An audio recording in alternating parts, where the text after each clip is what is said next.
Good morning, my brothers and sisters. Welcome to episode number 51 in the book of Hebrews. We're in chapter 11, officially verse 32, where it's listing a bunch of people from the Old Testament. Today is Samuel. Today's title is Flag Etiquette for God's Word. So we have to go to flag etiquette to help understand this lesson or to leave a word picture for it. So a flag, the flag of a country, stars and stripes is my country's flag. It represents and it sort of speaks for our country. It stands for it in a certain sense. So there are rules that go along with flags. They're not supposed to be flying in the dark.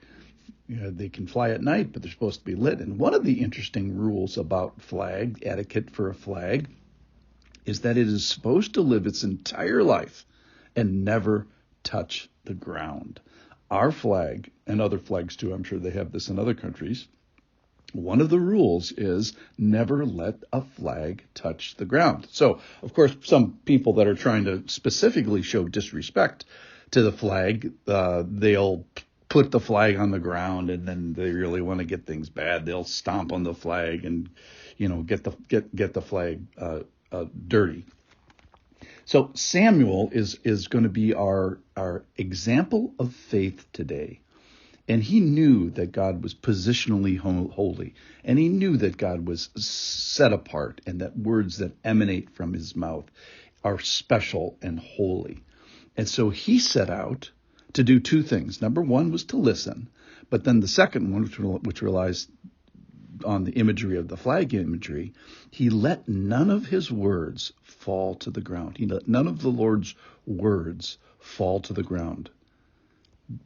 That specifically says that's in 1 Samuel chapter 3, verse 18. He let none of his words fall to the ground. So similarly to the flag and flag etiquette, I think one of the things that brings the life of Samuel's faith out is this imagery of not letting God's word fall to the ground. Okay, so who was Samuel?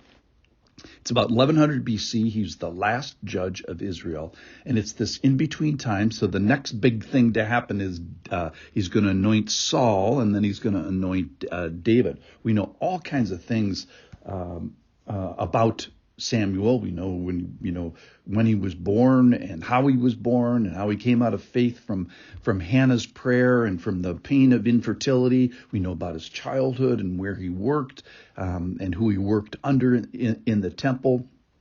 And his name means heard by God. So heard by God is a communication, can either mean one of two things. It's either that it's a communication of us to God because he's a prophet and a judge and a priest. We know that he grew in favor with the Lord. The Lord came and stood and called out to him. So he specifically called Samuel.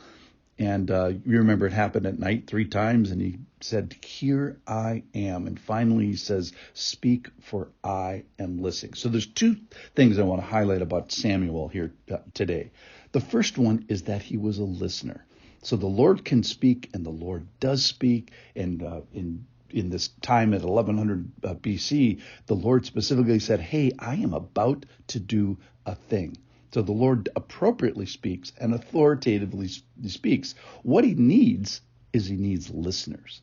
And Samuel is a great example of a listener. He says, "Lord, I'm going to hear to you. I'm going to be inclined to you, committed to you. I'm going to be a practiced listener." It's hearing God when he's here, when God comes, when he's here. Hearing, H-E-A-R, hearing God when he is here, H-E-R-E. So the Lord has come. He cares. He speaks. And one of the things that Samuel should be lauded for in the Hall of Fame of Faith is these antenna to listening. All right, so then the second thing relates to the flag, and that is Samuel grew, and the Lord was with him, and he let none of his words fall to the ground. So remember, the big topic that we're talking about here is faith. In the Hall of Fame of Faith, Hebrews chapter 11. So what is faith? Faith is trusting in the person of God before the promises of God are received and before the circumstances are clear. So it's this before part. How do we think about God and how do we treat him? Well, Samuel is a great example of this. So Samuel's listening posture, if you will, is one of respect for the word, one of valuing the word, like he would with a flag. I'm going to hear it, and then I'm not going to let it, touch the ground. I'm going to hear you as a listener. I'm going to be big-eared, if you will, be a receiver of the word. When the Lord speaks, I'm going to hear him. And then respect for the word. So listening to the word in a sense of not letting any of the words touch the ground like the flag. So the time for faith is before we see the clear pictures of God's promises manifest. Abraham said it well, that he followed the Lord when he didn't know where he was going. So the time for faith is before we see clearly. And faith is what we do in the meantime. It's that before time. And Samuel here treats God in a particular way. He sets his heart. He says, I'm going to hear you, and then I'm not going to let any of your words touch the ground. So those two things. So Samuel, like a good flag etiquette person, let none of God's words fall to the ground. So he doesn't abandon the word. He doesn't cast them down. He doesn't stomp on them. He doesn't commit the sin of omission or the sin of commission, either cast them down by neglect or, specifically disobey them.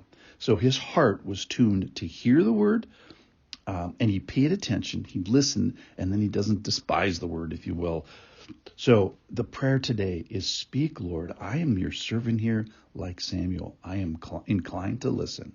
I'm inclined to think of you as Lord, as boss, as the one to be followed. So please speak, and Lord, I will hear you.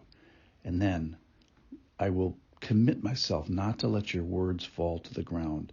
I will obey. I will enact. I will be soft-hearted towards them. I will honor them and consider. I will lean into them and then walk with your Spirit.